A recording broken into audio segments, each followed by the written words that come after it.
تو اسکولوں میں دیکھو نا نفسیاتی بنا دیا بچوں کو.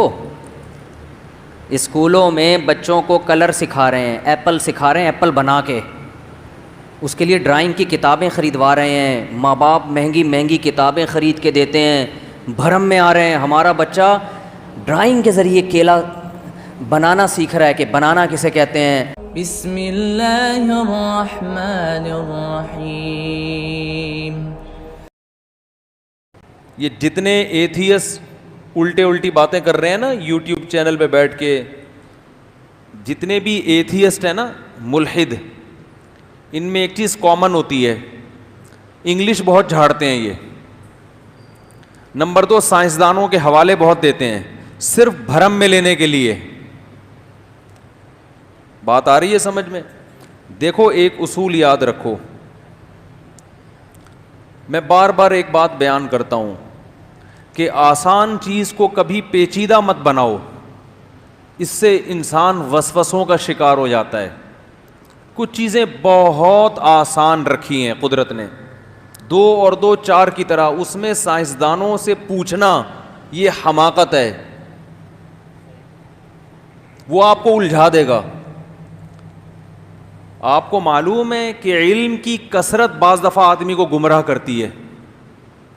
حالانکہ علم تو انسان کو روشنی دیتا ہے نا, لیکن بعض دفعہ یہ علم انسان کو گمراہ کر دیتا ہے. کیوں؟ اس لیے کہ اپنی مینٹل اپروچ سے اوپر کی چیزیں پڑھنا شروع کر دیتا ہے انسان, اور جو 2 اور 2 4 کی طرح سیدھی چیزیں ہیں نا وہ بھی اس کو ٹیڑھی نظر آنا شروع ہو جاتی ہیں. اس لیے کامیاب ٹیچر پتہ ہے کون ہوتا ہے؟ بہترین استاذ, جو آپ کے مینٹل لیول پہ آ کے بات کرے اور چیزوں کو بہت آسان کر کے پیش کرے. اس سے آپ کو علم میں عمق پیدا ہوتا ہے. عمق کہتے ہیں گہرائی, علم میں کمال پیدا ہوتا ہے اس سے. اور جو چیزوں کو مشکل بنا کے پیش کرتے ہیں نا, بھرم تو بہت ہوتے ہیں, لیکن اس سے انسان میں تخلیقی صلاحیتیں یا انسان میں کریٹو سوچ نہیں پیدا ہوتی. بات آ رہی ہے سمجھ میں؟ میں آپ کو ایک اپنا چھوٹا سا واقعہ بچپن کا سناتا ہوں جس سے آپ کو پتہ چلے گا. میں کیمسٹری پڑھتا تھا 9th کلاس میں. میرے بڑے بھائی مجھے اکثر گھر میں کبھی کبھار پڑھاتے تھے. اسکولوں میں تو پڑھائیاں ہوتی نہیں نا, تو میرے بڑے بھائی مجھے گھر میں بٹھاتے تھے بعض دفعہ کہ بھئی کیا پڑھا, تھوڑا سا مجھے گائیڈ کرتے تھے. اللہ جزائے خیر دے ان کو, پٹے بھی بہت ہیں ان سے ہم. کچھ دن پہلے میرے بڑے بھائی کو کوئی صاحب ملے, میری ویڈیو دکھا کے کہہ رہے ہیں مفتی طارق مسعود صاحب کو جانتے ہو؟ میرے بھائی نے بولا اس کو تو میں نے کئی دفعہ پیٹا ہے پکڑ کے. کہہ رہا کیوں خیریت؟ تو بھائی کہہ رہا میرا چھوٹا بھائی ہے بھائی, بچپن میں بہت کٹا ہے. تو اب یہ بھی دیکھو نا, بلا وجہ بچوں کو مارنا غلط ہے, لیکن آپ کسی ماہر نفسیات کے پاس پہنچ جاؤ کہ بچوں کی تربیت کیسے کریں, وہ آپ کو پیچیدگی میں ڈال دے گا. ایکچولی بچے کو نا, ایکچولی بچوں کی ایک نیچر ہوتی ہے, ایکچولی بچوں کو آپ اس طریقے سے, آپ بچوں کو اسکولوں میں دیکھو نا نفسیاتی بنا دیا بچوں کو. اسکولوں میں بچوں کو کلر سکھا رہے ہیں, ایپل سکھا رہے ہیں, ایپل بنا کے. اس کے لیے ڈرائنگ کی کتابیں خریدوا رہے ہیں, ماں باپ مہنگی مہنگی کتابیں خرید کے دیتے ہیں. بھرم میں آ رہے ہیں ہمارا بچہ ڈرائنگ کے ذریعے کیلا بنانا سیکھ رہا ہے کہ بنانا کسے کہتے ہیں, ایپل کسے کہتے ہیں. اس میں کلر بھر کے خود کانفیڈنس پیدا ہو رہا ہے. سب بے وقوف بنانے والی باتیں. سے علم نہیں آئے گا, وہ کیا بن جائے گا بس سوچو کہ کیا بن جائے گا. وہ قوم کا بیکار ترین فرد پیدا کر رہے ہیں اسکول. یہ جو لوگ ہمارے ہاں کچھ بڑے بڑے پیدا ہو رہے ہیں نا, یہ اسکولوں کی وجہ سے نہیں ہو رہے. یہ وہ گاڈ گفٹڈ صلاحیتیں ان کے اندر کہ اسکول نے پورا بیڑا غرق کرنے کی کوشش کی, مگر پھر بھی ان کے کچھ صلاحیتیں ایسی تھی نکل گئی آگے. یہ اس ٹائپ کا نظام ہے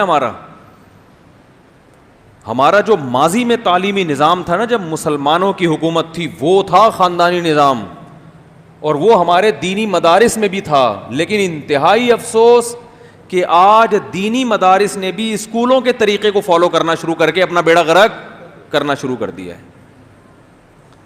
جو آج ہندوستان میں بڑے بڑے علامے پیدا ہوئے, حضرت مفتی تقی عثمانی صاحب جو اتنے بڑے علامے, وہ اس سسٹم کے تحت تھوڑی پیدا ہوئے ہیں, وہ پوری دنیا ان کو مانتی ہے. تو خیر وہ بات, ٹاپک چینج ہو جائے گا. تو اب نفسیاتی ماہرین کیا بولتے ہیں, بچے کی ایک کریٹیو سوچ پیدا کرنے کے لیے بچے کو برائیوں پہ ٹوکو نہیں, ایک دم اس سے اس کے اندر ایک وہ پیدا ہوگی, جو بھی ان کے یہاں پیدا ہوتی ہے وہ ہوتی ہے.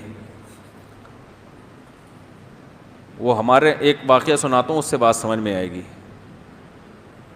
دیکھو بچے ہمیشہ سے پیدا ہو رہے ہیں نا, تو ان کی تربیت کو اللہ نے اتنا مشکل بنایا ہی نہیں ہے, کیونکہ بنایا ہوتا تو اللہ پہ الزام ہوتا, کیونکہ یہ تو کام ہزاروں سال سے ہو رہا ہے نا. جو کام کی ضرورت ہزاروں سال سے تھی اس کے لیے ماہر نفسیات کی ضرورت نہیں ہوتی.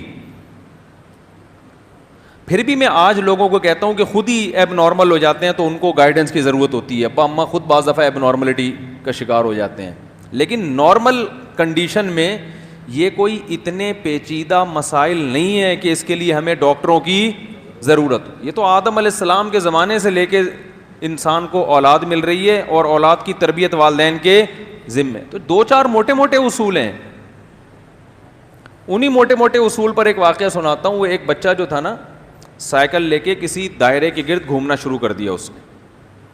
کہیں باہر کسی کنٹری میں تھا, تو پیرنٹس پریشان ہوئے کہ یہ بچے کو ہمارے ہو کیا گیا ہے, سائیکل لے کے گھوم رہا ہے, رک ہی نہیں رہا. اس کو بول رہے ہیں رکو, سمجھا رہے ہیں, ڈانٹ رہے ہیں, نہیں رک رہا. فون کیا, بھائی ماہر نفسیات کا مسئلہ ہے یہ. ڈاکٹرز بلائے گئے, وہ آبزرو کر رہے ہیں ہو کیا رہا ہے. بچہ اتنی اسپیڈ سے بھاگ رہا ہے. بچے کی ہسٹری دکھاؤ بھائی پرانی, اسکول میں کیسے مارکس ہیں, مار تو نہیں کھاتا اسکول میں, پرانی ہسٹری لائی گئی. بھائی کیا زیادہ تر کن چیزوں میں دل لگاتا ہے, کہیں ایسا تو نہیں ایسے کارٹون دیکھ رہا ہوں جس میں سائیکل میں گول گول گھوما جاتا ہے, ایسے بہت نہیں سمجھ. پھر روک رہے ہیں, نہیں ہو رہا علاج. ایک بندے نے کھینچ کے بچے کو تھپڑ لگایا نا, بولا آرام سے بیٹھ جا. وہ آرام سے بیٹھ گیا وہاں پہ. سمجھ رہے, تھپڑ لگایا, انسان کا بچہ بن کیا کر رہا ہے بھائی, تو پاگلوں کی طرح گھومے جا رہا ہے. تو یہ علاج یہ تو کسی کتاب میں نہیں لکھا. جب ایک ملفوظ ہمارے پاس پہلے سے ریڈی میڈ ہے تو ہم نیا ملفوظ کیوں لائیں؟ یہ تو کسی کتاب میں نہیں لکھا. تو یہ تو ماں باپ کو خود اللہ سکھا دیتا ہے کہ کس موقع پہ چپیڑ مارنا ہے, کس موقع پہ محبت سے سمجھانا ہے. وہ الگ بات ہے کہ ابا اماں ہی کو کسی نے نہیں سمجھایا ہوتا تو وہ بھی غلطی لے کے چل رہے ہوتے ہیں. تو اس میں اعتدال, نہ تو بہت زیادہ محبت دینی ہے, محبت تو دینی ہے لیکن شو نہیں کرنی, اور نہ بہت زیادہ سختی کرنی ہے. اعتدال سے لے کے چلو, 2-3 چیزوں پہ کمپرومائز نہیں کرنا. بھائی بڑوں سے بے ادبی نہیں کرنے دو, بڑوں کی بدتمیزی, کیونکہ بڑے کا احترام نکل گیا تو گیا کام سے. السلام علیکم. مفتی طارق مسعود صاحب کی روزانہ شارٹ کلپ ویڈیو حاصل کرنے کے لیے ہمارا چینل سبسکرائب کریں اور بیل آئیکن کو دبانا مت بھولیں. جزاک اللہ.